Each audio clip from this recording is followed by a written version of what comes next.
Are you looking for an escape from manufactured truth wrapped in selfish agenda? Don't you just want to have a real and raw conversation, all masks and rules aside? That's what you're getting here at Titan Evolution Podcast. Get rid of all the nonsense information and discuss everything under the sun without filters. Listen to real stories of real people who will put your current perspectives to the test, guide you on living the life you truly want, and see everything free from judgment and pretenses. Time to get rid of those unhealthy environments and let your authentic self shine. Here are your hosts, Travis Johnson and Carol Carpenter.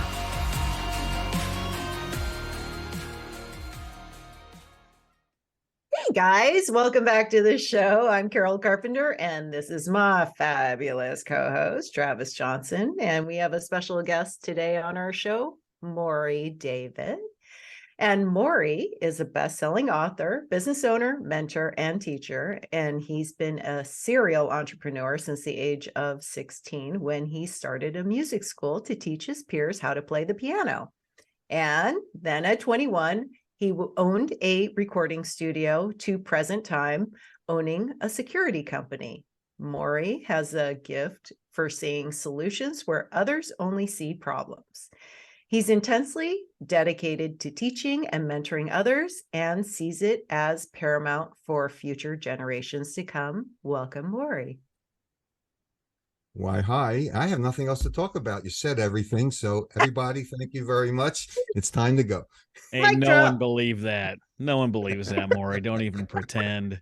If you've met Morry in the slightest, you've not gotten out of that conversation with less than 100 words. Let's be honest. And that's one of the things that we love about you is you always have an anecdote, a story, something relevant to say. And I just really want to know what makes you a Titan. Well, it's very interesting. My entire life, I always analyze things and to take things apart. Of course, when I did that when I was younger, there'd always be some extra parts laying around that I couldn't figure out what happened to these parts. But I managed to put them back together without killing myself and got things to work. But I noticed on life, you can analyze people, you can analyze circumstances, and you can try to figure out a way of helping those people or making a circumstance better. And it started way back when I was learning how to play the piano. I hated it. I had these teachers that would say, "Hey, I want you to do this. Don't. And I was like, after a while, like, isn't there more to this than me playing that scale? And they would constantly berate me saying, you're not playing it fast enough. You're not turning your fingers. You're not doing that. And at the whole time, I'm thinking, why? Why am I even sitting here learning this? And my last teacher was a bit of an oddball. He was a 5'3" guy. He was a jazz pianist. And he would just play things. And I would look at the music and I was watching his hands. I'm like, well, wait a minute. That's not what the music said. And he said, yeah, I know. I said, well, don't you have to follow the notes? He said, no, they're just a guide. And I go, what's that mean? He says, you have to play from your heart. Oh, I said, I always thought you played with your fingers. He says, no, it comes from the heart. The notes are a guide, kind of like living your life. You don't follow every single thing. You adapt. And that's what jazz is. Sooner or later, people will hear the melody, but there's more to it than that. And I'm thinking to myself, well, wait a minute, that's totally different than what I was taught. So I started basically letting people know that I would teach their kids if their kids hated the piano, just like me. And I would get calls from parents telling me, hey, little Jimmy, he hates the piano. Little Jimmy was maybe 12 or 13, but he hates the piano. So I would say to the parent, I'll tell you what, I'll make a deal with you. I'll come to your house. If I don't get little Jimmy to play the way that little Jimmy wants, you don't have to pay me. How's that? But if little Jimmy and I connect, you have to stay out of it. I don't want you to yell at him. I don't want you to tell him to practice. It's between Jimmy and me. If he won't do it for me, he's not going to do it for you. So the parent would go, oh, that's kind of odd, but okay. And I would sit down with Jimmy, and you could just tell. I would look at him and say, Jimmy, you don't really want me to be here, do you? And Jimmy would go, hell no. So, well, you and I are going to have to get along. And Jimmy says, never going to happen. I hate piano and I hate piano teachers. I said, okay, let me ask you, Jimmy, what songs do you like? And he would come up with a song and I would play it.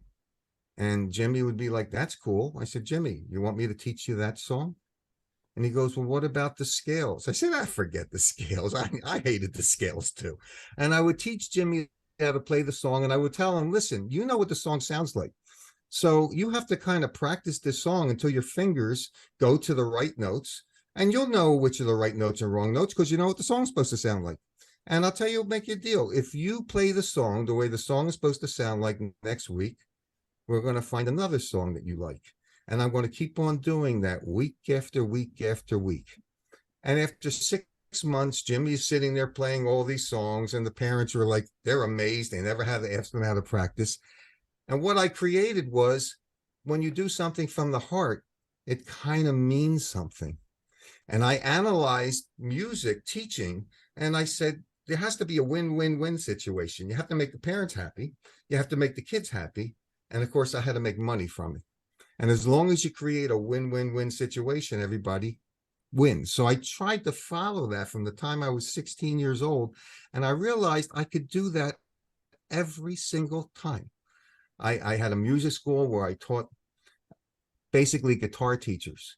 They were going from house to house driving. I had to do that as a piano teacher. They were driving from student to student. And I said, what if you didn't have to drive? What if all the students came to you? And what if it didn't cost you anything? And they said, how are you going to do that? And I spoke to a piano tuner that I knew, and he had on the second floor of his store, he had this empty space. And I said, Mr. Farino, build a little practice rooms in that empty space, and I'll show you how to make money. And these guitar teachers would fill his practice room, and they would give Mr. Farino $2 on every lesson, every student that they taught. They didn't care. They were saving money on gas. They were saving money on time. They were teaching more students. And I would get one of the dollars, and Mr. Farino would get one of the dollars. And the funny thing about it is that Mr. Farino made enough money to pay for his mortgage just by having those piano teachers upstairs. Oh, So another awesome. win-win-win situation. And I did the same thing when I had my recording studio. I did the same thing even in the alarm business. I used to go to manufacturers and say, you guys don't have a clue when you manufacture a product. Mm-hmm. You don't care what it looks like in a person's living room. And that's a problem. You know, these things have to look attractive. They have to blend in, or they have to basically be invisible. Mm-hmm. You can't have this industrial looking piece of equipment smack dab in the person's living room, you know. And I used to work with manufacturers and show them how to make things smaller and whatever, basically because it was a win-win. I would get better deals from them. My dealers would be able to sell their equipment easier. And we just created that. And I started basically writing books, the same thing. Mm-hmm. I wanted to get my point across to young adults and show them that there's a lot more to life. And if you actually read these books, you'll learn a lot from the books and be entertained. And now we're doing it with one of my books turning into a movie for the same reason. That is pretty All awesome. Follows the same pattern. That is pretty awesome. I've got two things to say. First, I'll say you sound 10 times better when you're leaning into the microphone. And secondly, secondly, how is it that you can see that different perspective, different from every other piano teacher, every other guitar teacher, every other manufacturer? What is it about you? What allows you to see that different point of view? Well, it's interesting. I'm a little bit fearless. If somebody tells me that I can't do something, that actually challenges me to do something. So many cases when I'll try something out, I'm not worried if it doesn't work, because if it doesn't work, it's just a learning experience of how to make it better the next time. So many people, when they want to try something, most of the time they're talked out of it. I don't know why, but they're surrounding themselves with people who are telling them, you shouldn't do that. You know, you're going to make a mistake. You're going to look like a fool. You're going to do this. And many times people that have great ideas never get a chance to work on them because they're talked out of them. I'm sure that's happened to you and it's happened to Carol. No, it's I happened tune to out those. anybody that's an I entrepreneur. tune out. I tune out those people. To me, it's like, I don't have to listen to you. Thank you very much for your advice, but that doesn't mean anything to me. I only want to move forward. And if I make a mistake, it's not a failure. I just learned from the mistake. So I don't consider it that I'm going to look foolish or be a failure. It's like, I'll just pick myself up and do it another way. You know what? All you have to learn is to be tone deaf. Like, oh,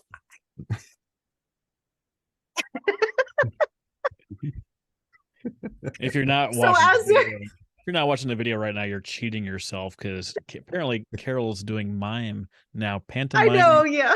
the things that she's going to talk about. We've actually turned our podcast into charades, which sounds like a lot of fun. Let's be honest. Well, I think all of us have been talked out of some idea or another. And if we had followed that path, we wouldn't be where we are today. Mhm. Because I think in taking those risks too, you really start to experience the abundance of possibilities that can occur. And even when you make a mistake, there is still even more learning to be done in order for you to achieve that higher level of a perspective.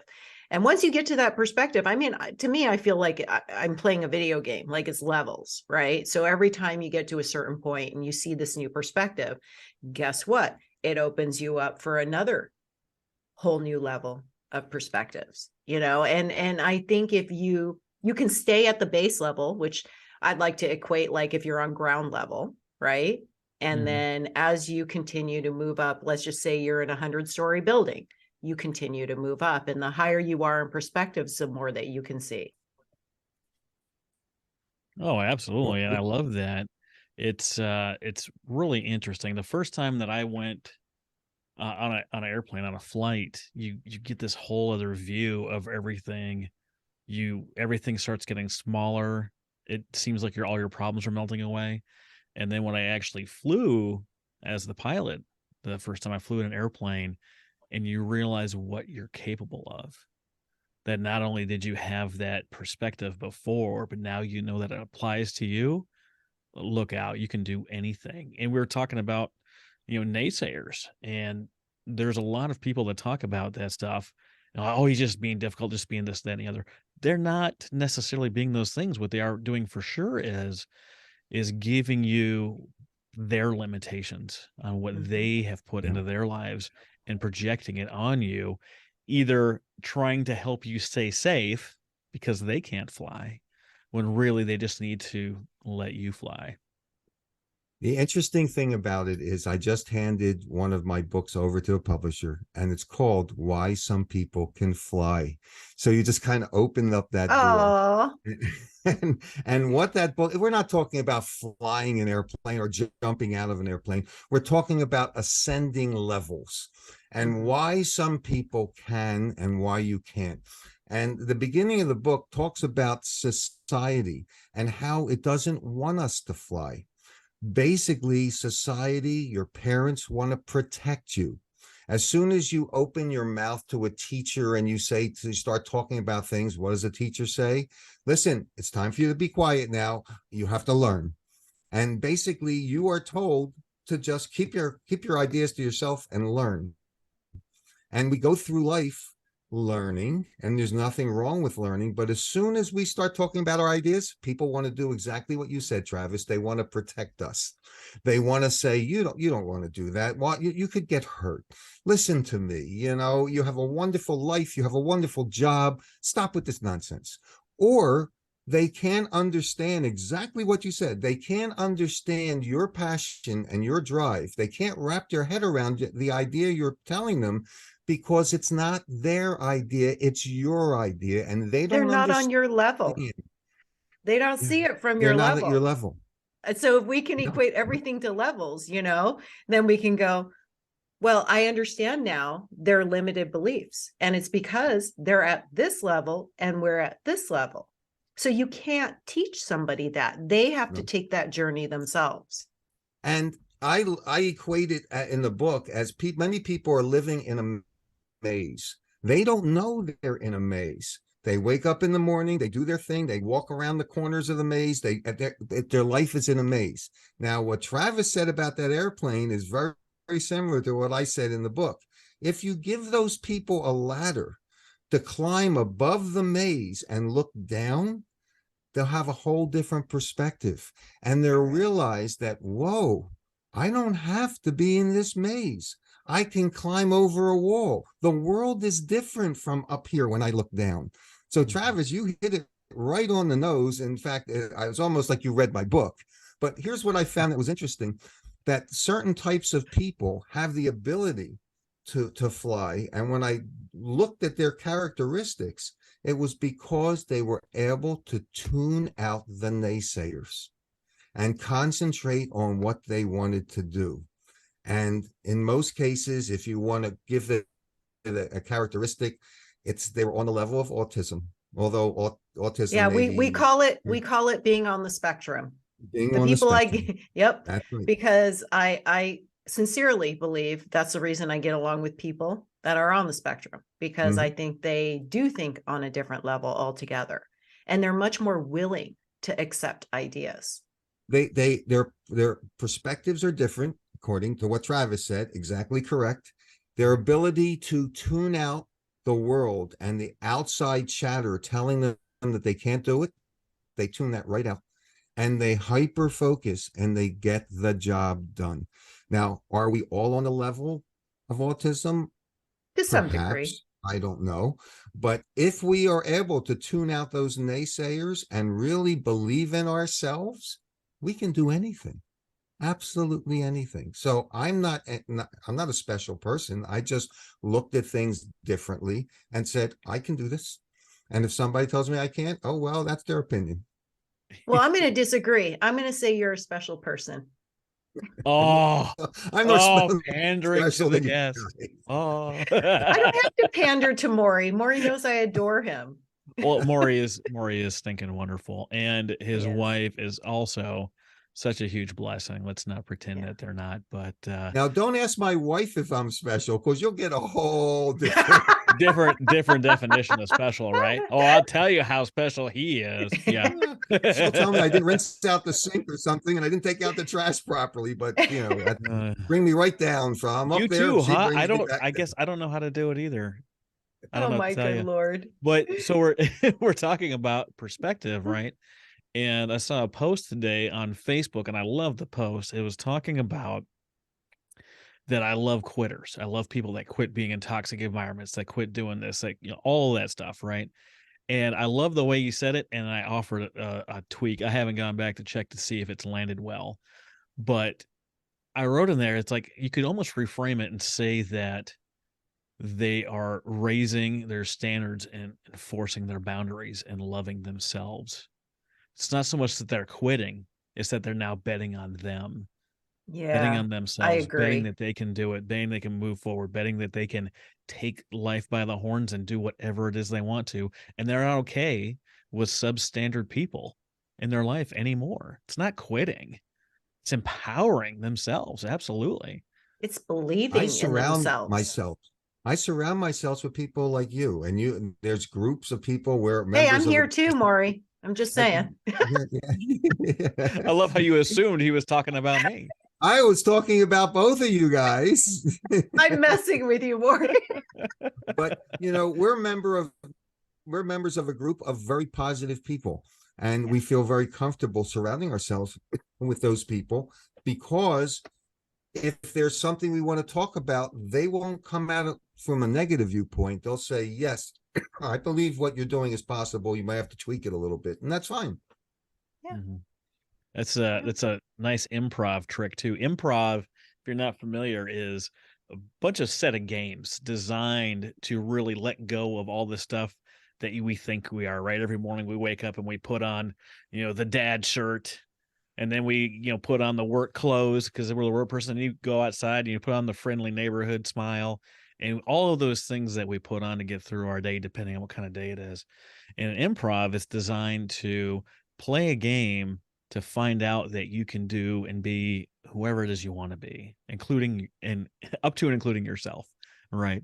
And there's a game in there they talk about one of the premises is yes and whatever is going on, whatever is thrown out there, you have to go with it, right? Because if you deflect it on stage when you're in front of everybody, we're going to be astronauts. He's like, no, we're farmers. Like you've just killed the whole scene, right? So you have to say, yes, we're astronauts and we're farming on the moon, right? You build.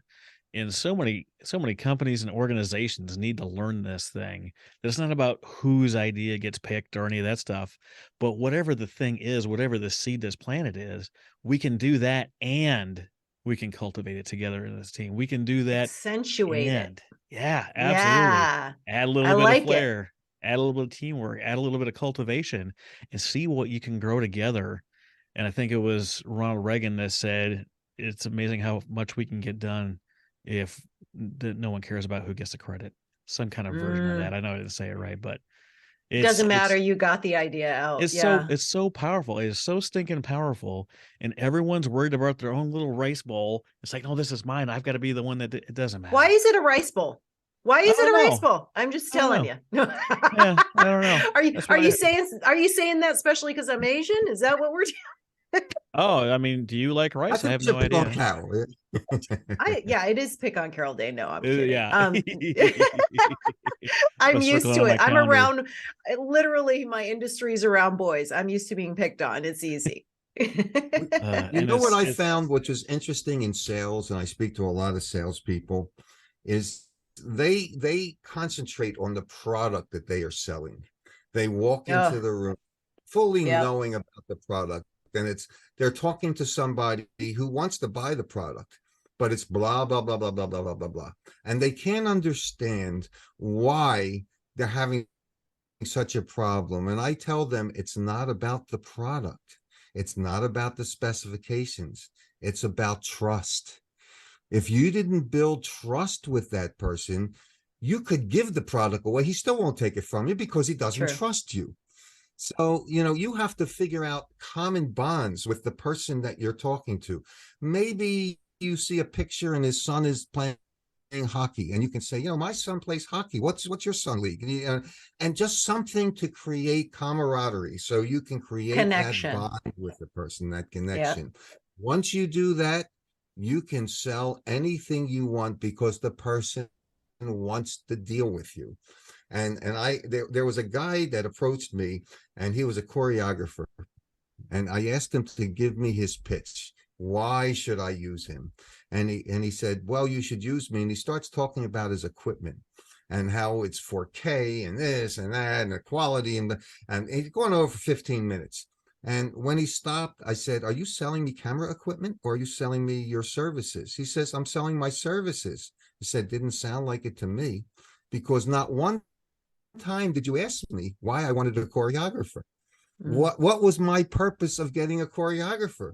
I assumed you had good equipment. You didn't have to tell me of that. You had to tell me why you could make my life easier. Tell me why hiring you as a choreographer would be a benefit to me.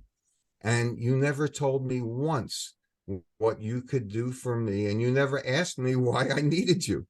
So I suggest you really go into office asking people, why do they need you? And then come up with a reason why you would fit their needs. It's the rule number one. Always find out their needs. It was like my sitting with that child saying, I know you hate me, but now what do you want? Know? And when I found out what he wanted, that's all I needed to know. And this is what the problem that many salesmen make. They think that they have to learn everything about their product.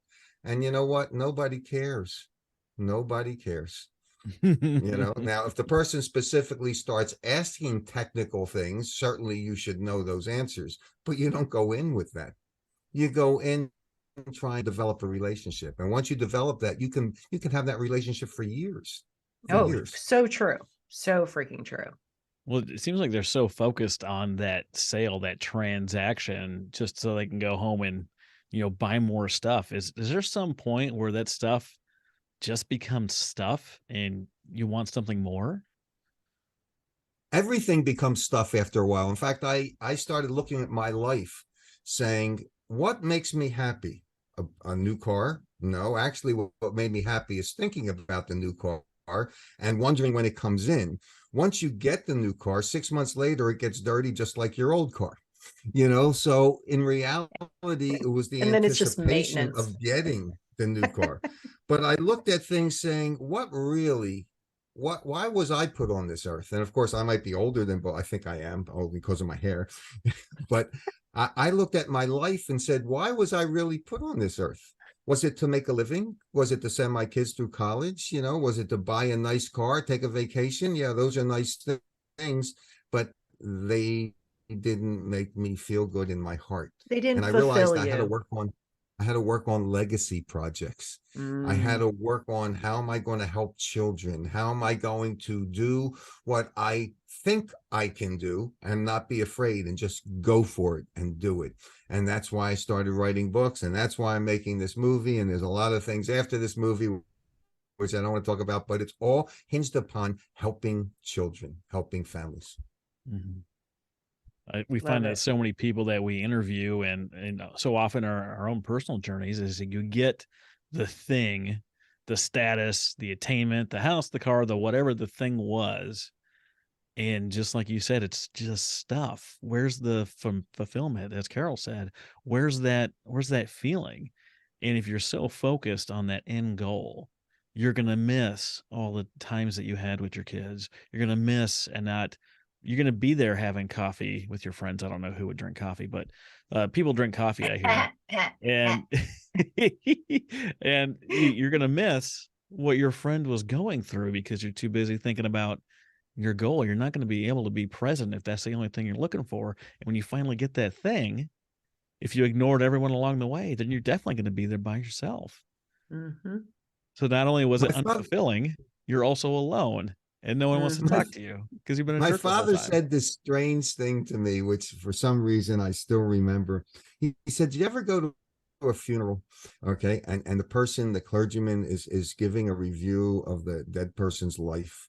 And, they never say, how much money he made? It was remarkable of how much money he made. We should applaud. He's one of the richest people that's now dead. They don't talk about that. They talk about all the ways that person affected his friends and his family.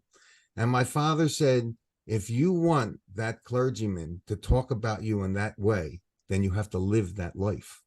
Mm-hmm. You can't live the life of what you collected in their life. You have to live on how you touched others. And that stayed with me for a long time, and it's still with me. And I believe that we're Well, on this earth to do other things than just make money and make a living. And it's yeah. got to come from our heart. I think it's our responsibility with the knowledge we accumulate along the way and the experiences to share that with others so that, if anything, we can teach them. And there's our legacy, is helping all those people, and in turn, they help others.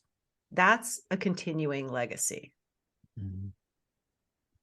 So And many it's funny how times. karma works. When you help others, you're not expecting anything in return, but somehow or other, your life improves in return, basically because you helped another person. You're not expecting it. You're not doing it for that reason, but karma does bounce back somehow. Oh, I need karma to bounce So, back I at mean, some other people in a different sense. Ooh, vengeance karma. I don't know if that's how that works, Carol. I had to throw that in there, right? We're trying to talk I about thought that karma. occasional times, but I try Yeah. not to think too negative because No, there the is no negative things bounce negativity. back It's at all you. said in jest. It's hysterically said in jest. There were some times where I just sat there and I wondered, I'm like, I do have a lot of really good karma, but there's a lot of people out there that deserve to get picked up by the karma bus. And I really would love it if karma would allow me to be the driver. It happens to them because whatever they're doing wrong, whatever they're doing that's hurtful is going to bounce back at them. It always does. It It does. truly always does. It And does. even when you don't think it is, it is. It is. It's just not showing outwardly towards you. Although it I- would be very satisfying on occasion, and I'll use this as an example. There was a douchey guy driving a convertible Porsche, right? And this is when I was living in California. and he was weaving in and out of traffic, just totally being a total douchebag. And we're not going anywhere, literally not going anywhere. And he's doing this, and it's just, he's wreaking havoc in traffic.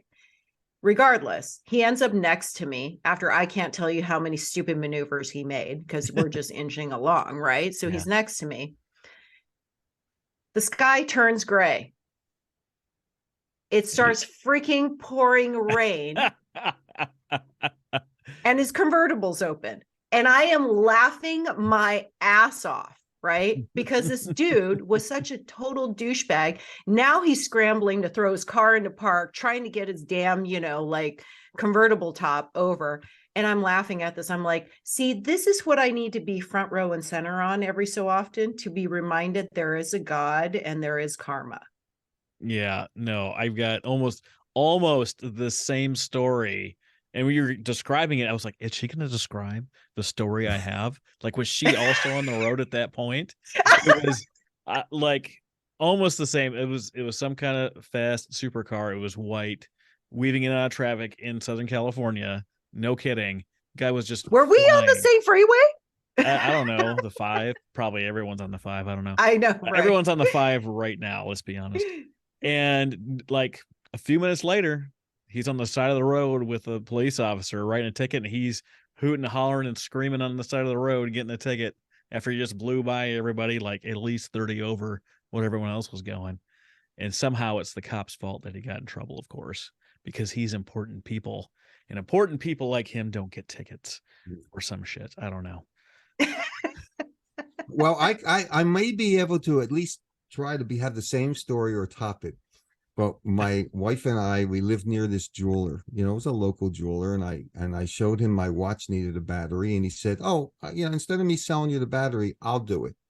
So for some reason, I give him my watch. He puts in the battery and blows out the watch. I don't know what he could have done. So I said, listen, no. Seriously, he said, don't worry, sir. I'm going to send it to Seiko. We're going to have a new movement. Everything will be fine. I'm really sorry. And I said, okay, that's cool. And then 2 weeks later, he goes out of business. No forwarding number, no nothing. I have no idea where the guy went. And every time I would drive by the store, I would give daggers. Like, I cannot believe you did. All you had to do was call me on the phone or something. No, you took my watch and now it's gone. Well, every time I drove by the store, I naturally wasn't thinking of nice things about this gentleman. Sure. About a year later, I get a phone call from a person that I could barely understand. He's crying on the phone. And he says, I'm the jeweler. And I'm like, you're what are you talking about? He says, your watch. I have your watch. And I went, you have my watch? And he's crying. And I'm like, why are you crying? And he says, please, here's my apartment. Come and get it. So I said to my wife, I don't know, this guy, if I'm not back in 10 minutes, call the police. This is where I'm going. And I opened the door and the guy's crying. And I'm like, are you okay? He says, you can't believe what happened to me. Ever since I closed my store, my wife divorced me. She took all my money. I have nothing. Okay. My life is shit, total shit. And all I can figure out, it has something to do with your watch. So he hands me the watch and he says, please, whatever you're doing, can you stop it? And I looked at him and I said, okay, we're even.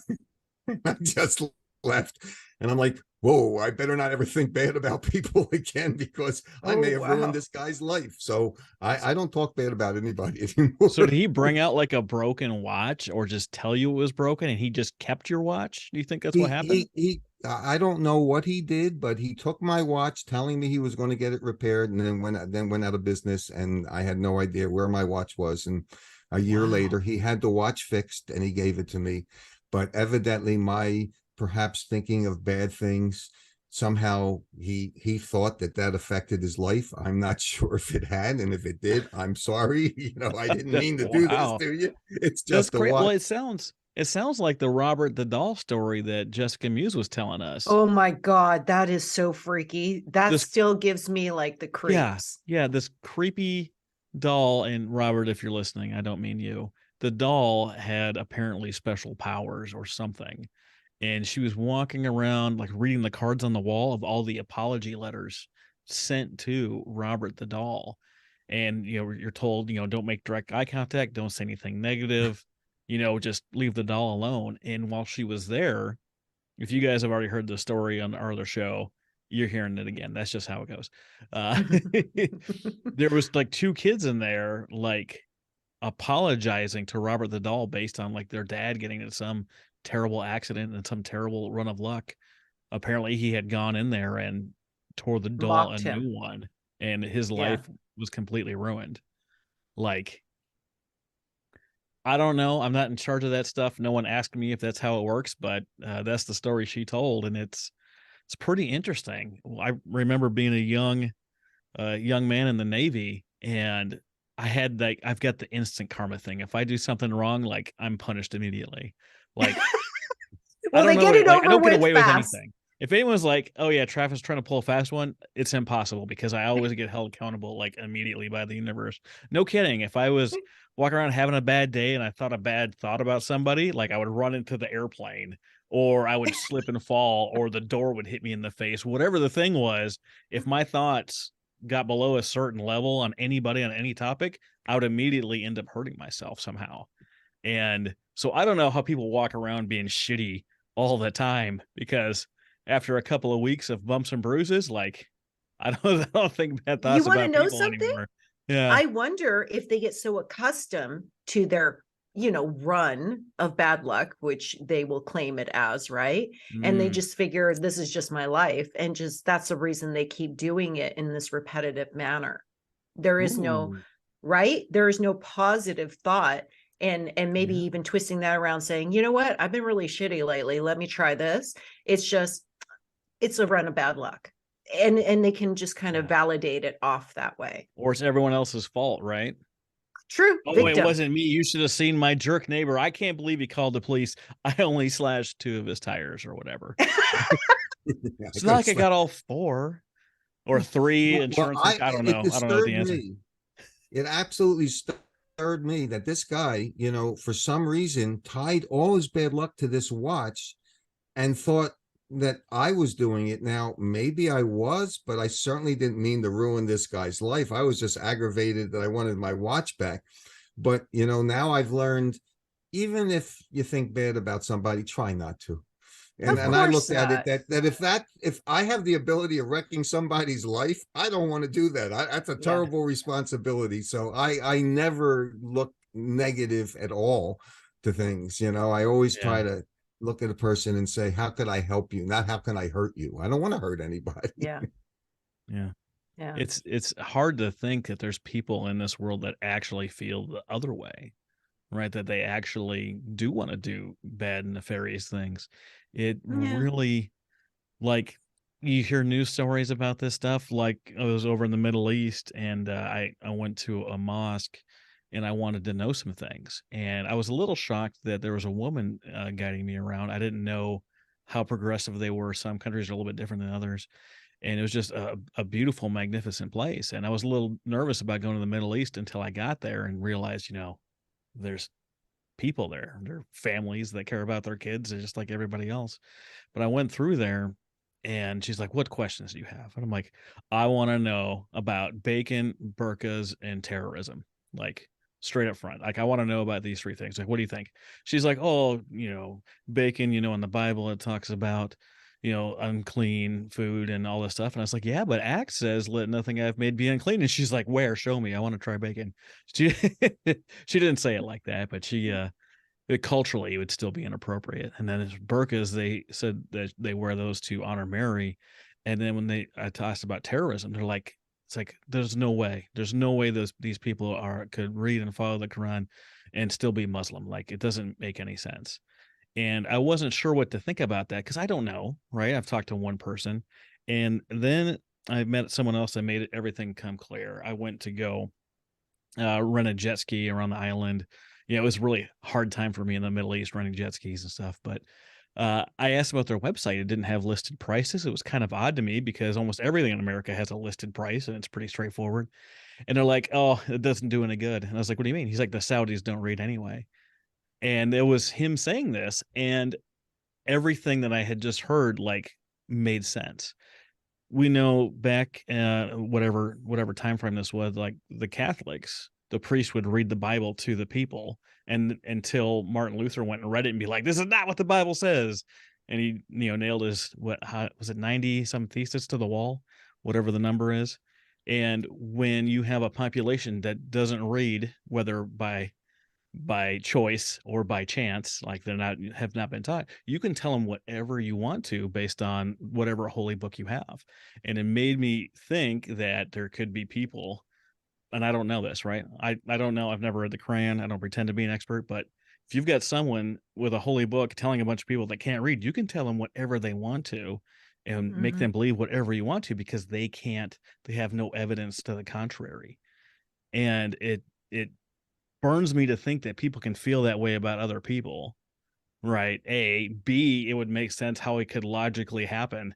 I don't know if it's as true as I might have connected it, but it just still hurts me to believe that people walk around wishing harm and bad things on other people. Well, anything can be manipulated. We have to diffuse this. Part of the things that I'm doing with my movie, the end result is we want to get to children around the world and try to get children to learn the cultures of other children around the world. You see, if they learn their cultures and learn how to get along, then instead of fighting, they learn how to work with the children around the world. And if we can manage to do that, just think of the end result. If we get all children to work on problems together, like global warming, okay, problems like pollution, problems like education, and we help and we get all children on the same level, what will happen when they turn 35 if we started at age 6? They will be so used to working with one another that there'd be no reason to fight one another, because they've learned how to work things out. They've learned how to talk to one another. They'd be the new leaders of the world, the new leaders of industry. They wouldn't think of pollution because they've worked that out. They'd be the new politicians. And although they may have different viewpoints, again, they learn how to work things out and make things happen. So by working with children at age 6, 7, 8, 9 years old, just imagine the effect 35 years later or 30 years later, the simple things that we do now, how it could affect the future world for these children. So that's my legacy. Effect. That's the legacy that I'm working on. Whether it'll work or not, I have to try. I just have to try. It's just part of me saying it's coming from my heart. And if other people jump on board and help with me, even if 50% of it works, at least we're doing something. Because right now we're doing nothing. Yeah. You know, we have to get children, Chinese children, to understand about American children. We have to get children in South Africa, children in Germany, children in Russia. You know, if we all get along at that age, they'll get along when they're older. And maybe we won't have nuclear weapons anymore. Maybe we could stop a war because these kids have learned to work things out. I don't know. Crazy idea, huh? Not crazy. Would you rather get in trouble for doing nothing, or would you rather get in trouble for trying something that wasn't going to work anyway? You would want to try the thing. You would want to, even if you had all evidence that doing nothing, it might be okay, and you have that inkling that you should do something, chances are you're going to do something, and you'll find out later if it was right or not. But come on, we're as kids, even we'll challenge, right? We'll challenge boundaries all the time. It's just our nature. So why, as adults, then, are we not willing to challenge more? Here's the reason why. Because society has trained us to keep quiet. That's the reason. Be quiet, follow the rules, don't cause a problem. If we can get to 6-year-olds and 7-year-olds before the effects of society, that's what we have to do. We have to get to them before society, I'm not going to say ruins them, but basically we have to open their eyes, and we have to continue in some way to say, you can think from your heart. There is a culture that will listen to you. All right. We have to set up that culture for them where maybe they can't talk about their ideas in school, but they can talk their ideas in this culture. So we have to be able to work with their creativity that normally is pushed down. We have to bring it out. There's a phenomenon that they've been studying for years Johns Hopkins, Mayo Clinic have all done studies on this, and they were trying to figure out how to, at what point could they inject something into a child's life to get real lasting change. And programs like Dare and Big Brother, Big Sister, all these programs were largely ineffective if they took place after about 7 years old. They found Yeah. that between 7 and 9, on average, is when the vast majority of people, where their conscious mind becomes active. And the conscious mind is the filter that we filter everything through. So everything from birth up until the point that their conscious mind comes in place, children are onboarding as fact. That's their operating system. My operating system was I moved 36 times before I graduated high school, right? So however many moves that happened before I was 6, 7, 8, whenever my conscious mind came into play, roughly when your first memory is, like anything that happened before that, that is exactly how life works for you as far as you know. Until there's overwhelming emotional evidence to the contrary, that's the way you're going to operate. So if you were abused as a kid and then told I love you, you think that abuse is required for love because Equals that's love. what your operating system says. So I'm on board with Morry. If kids can learn and make connections and build real friendships before their conscious mind comes into play, then everything that they're told will be bounced off of that filter. When they say, Mhm. oh, kids in the Middle East or whatever are terrible, it'll bounce off their filter and be like, no, I've got like 3 friends No, they're over not. there. I know all about them. I know that's not true. If you tell your Mhm. kids at that age, they're impressionable, that they're beautiful, talented, anything they can imagine, they can create, they're going to believe that. So when they go into the 4th grade and some kid says, you got a funny looking nose, and be like, mom says I'm pretty. Like, I know that's not true, right? Like it bounces right off. It bounces right off because it goes against the filter of everything that they know in their being. And that is the time. I was going to say time to get them, but that sounds terrible. That's the time Yeah, to that's not good. really pour into our Yeah. children so they can be that change and grow up knowing nothing else than their operating system is they love all the people around the world. And here's a major issue. What are children exposed to? Well, if you look at the media, they're exposed to killing and fighting through their cartoons and through their movies. Even though the fighting may be the good guys against the bad guys, it's still fighting. That's how you work things out. You kill the bad guy. All right. What are their video games? The video games are fighting. Now, here's the interesting thing about it is you see, a child knows that when he shuts off the TV, it's over. Or when he resets its video games, it's over. So he thinks that fighting is cool. Okay. And then I can just shut it off. Now, what happens when that same child finds a gun in a bedroom that maybe wasn't put away properly, and he says, oh, look, cool, this is a gun, and he brings it to school? Now, he doesn't understand that this is real. He's still thinking about his video game and what he saw on television. So when he uses that gun, as far as he's concerned, tomorrow everything will be back to normal, just like he saw on his video game, just like he Reset. saw on TV. Everything's been reset because that's what he's been trained. He doesn't understand the ramifications of using that gun in real life.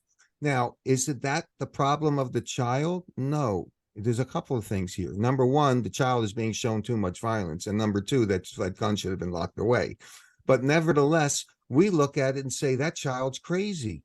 No, he's not crazy. He's just been shown the wrong things. And we have to somehow balance that. We have to show him other things that are tied to love and family values.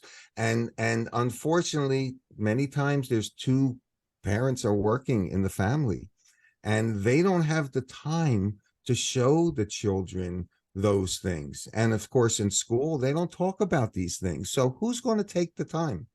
So I had to figure out a way, how can I somehow, through a movie and through the aftermarket, where we take the time and show children this. And to me, I have to give it a shot. It's just part of me saying I'm taking apart the future and it doesn't look good. And the only way I can fix it is I have to start it over again with these kids. Maybe that's just me. So there's this story about like samurais, right? You'll see samurais and they're warriors, they're killers, but in order to temper kind of the samurai's like raging side, they would make the samurai sit down and make little dumplings because it taught them patience. It was the other end, right? And this way you balance, you know, the warrior with the peaceful side. So there's some happy medium. But I'm telling you, when all you do is expose your children to, you know, vast amounts of violence, you can't expect them to turn it off. Yeah. You know, and I had that problem with my kids when they were growing up and playing video games. If they were playing violent video games, they would start arguments with each other. And you'd be like, are you serious? So what I started doing was, you know what? The minute I hear either one of you raise your voice, it's off. Because you can't control yourself, and it's clear. Mm-hmm. And, you know, of course, kids will test boundaries. They'll check and see, okay, if we start an argument, will mom really turn it off? Oh yeah, mom turns it off, and mom takes it away, and mom will burn it because she can, and because she doesn't like it. You know, she doesn't like her kids fighting. But I think that's where kids need to understand there's consequences to actions. Yeah. And that's where I think as a society, we've kind of let our kids down, is having them understand there's consequences. And if you even look at the world today, I mean, when there are people breaking into stores and taking and looting things, right? And they're able to, nobody can do anything about it. You're teaching, again, there's no consequences for your actions. And we have to go back to, I'm not saying we go back to corporal punishment and that kind of stuff, but let's talk about consequences for actions. Mhm. If you're going to loot a store, you're going to jail, you know? Yeah. We've Come got to on. this place. I think we spoke about this before. I can't remember if we talked about this or not. I'm sure we'll get hate mail if we've talked about this before. We're at the place right now because of too much of our population is abdicating their responsibility. We get someone in the office, political office, we vote them in, and then we abdicate and say, "You go fix it." Right? We get bogged down by bills and other nonsense in our lives, and we have to go to work, and we abdicate our parenthood responsibilities to the school system. We abdicate in so many different areas of our life. We're overworked, we're overstressed, we're underpaid. Everyone's tired. Everyone's tired. And when it takes so much time, energy, and effort and love to pour into a kid and you have none to give, this is the society you get as a result. I grew up, I know I've said this before, I grew up in Minnesota where they taught gun safety training and snowmobile safety and swimming safety and how all of these things they taught me in school in the 80s, right?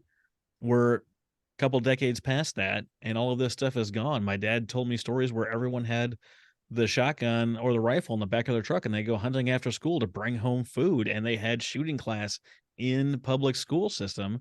And I'm not saying we should or shouldn't do that. I'm saying that's now gone. And because the teachers are no longer teaching it, so many of our families that are bogged down with so many responsibilities simply don't have the time or energy to really teach them all the things that we need to know as human beings to be in a wonderful society. Yeah, and you know what? It's a shame, but you know, a lot of the schools don't have the funding to even do some of the arts. Some of the things that can balance these children, like music, they don't have the funding for. They'll have the funding for football, all I right, know. but not the funding for music. You know, and now in my township, music is so important that the actual funding for music, there's 500 children part of the music system in our schools, 500 children.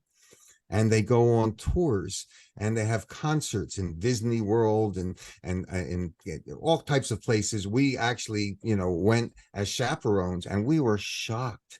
And these kids were into it. And that's because our schools recognized that if they want to curb some of the violence, they have to give children a way to express themselves without being violent and get them off the streets so they won't be doing things that they shouldn't be doing. And the consequence was that if you are violent, you're kicked out of the music program. So the I kids love didn't that know you that. guys fostered that. It's awesome. We need more programs like that, whether it's painting, arts, music, you name it, anything other than just sports. And the only reason sports gets that funding is because sports makes money. Yep. Athletic sports make money. Therefore, it gets more attention. What you've heard, I don't know if you've interviewed Reggie Walker. I love him. He's my brother. And I talked to him many times, and he wrote a wonderful book. And I said, you actually have to write 3 books. You have to write book 1, which talks to children when they first discover that they want to get involved in sports, when they're sitting with their father watching a football game or a baseball game and said, I want to do that. And of course, the father finds, my son wants to play football, and they bond in that. But the child doesn't really understand what he's getting involved in. And there should be a book on what are the processes. You're making your father happy, but is that making you happy? I know, Carol, you went through things in your life. You were living your life to make your parents happy. That wasn't necessarily your happiness, but you wanted to make your parents happy. And there reaches a point where you say to yourself, I'm not fulfilled. This is my life. It's not my parents' life. And I'm afraid to break away from what my parents want me to do, because I don't want to lose my parents. But at the same time, I'm losing myself, and then you started doing incredible things, saying, maybe I won't lose my parents. Maybe they'll be proud of me doing things that I want to do. But you took Morry, that. I did lose a parent. That's what gave me the freedom to do I'm what so I sorry. wanted, because I no longer had to worry about, hey, is she going to be okay with this?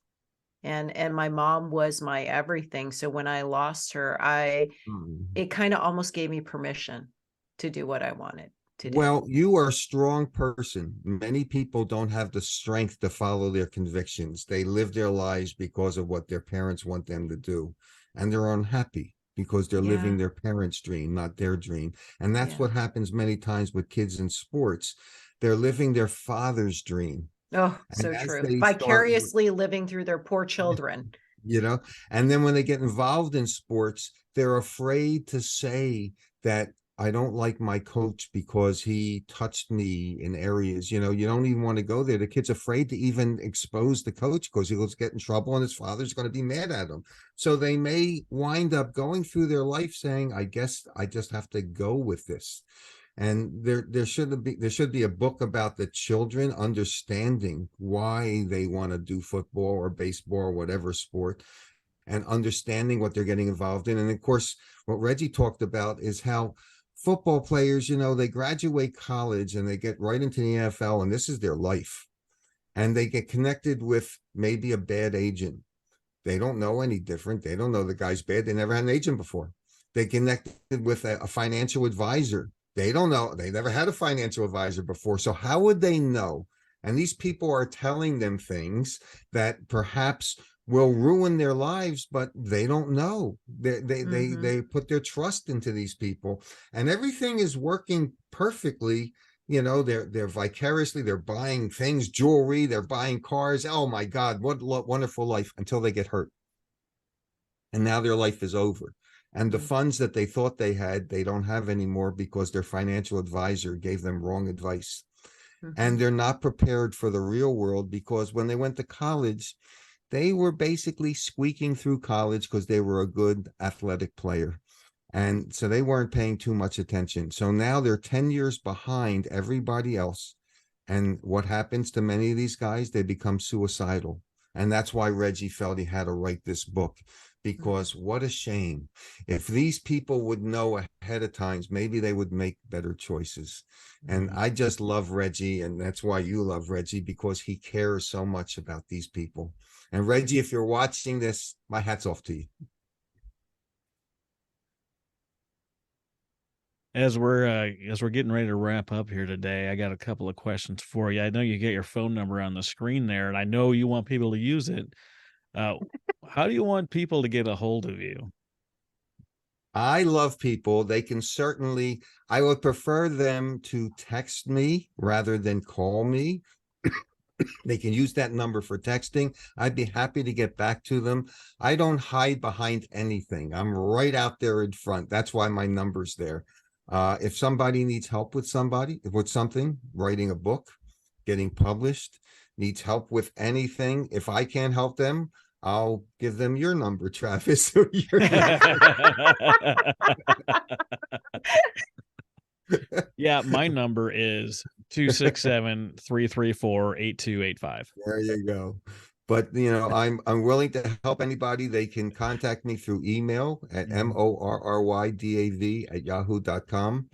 I'm out there all the time for people. I'm ready. Take your best shot.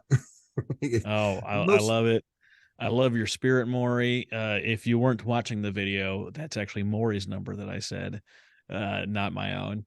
Morry, you're fantastic. I love all of the perspective, the flying, everything that you bring to this, and we're quite honored to be, have you as our guest today, and quite honored that you're both of our friends.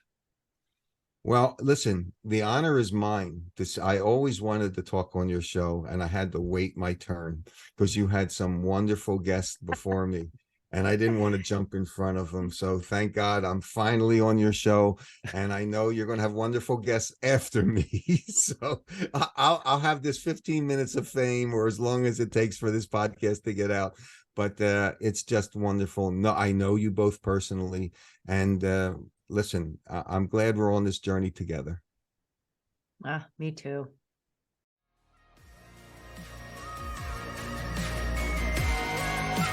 That's all for this episode of Titan Evolution Podcast. We hope this no-holds-barred conversation opened your eyes on what it takes to live a genuinely happy life according to your own terms. Now that you've treated yourself to such a refreshing discussion, you cannot listen to nonsense content anymore. Be sure not to miss an episode by subscribing to the show at TitanEvolutionPodcast.com. Don't forget to share the word so more people can be enlightened, informed, and entertained. Thank you for listening.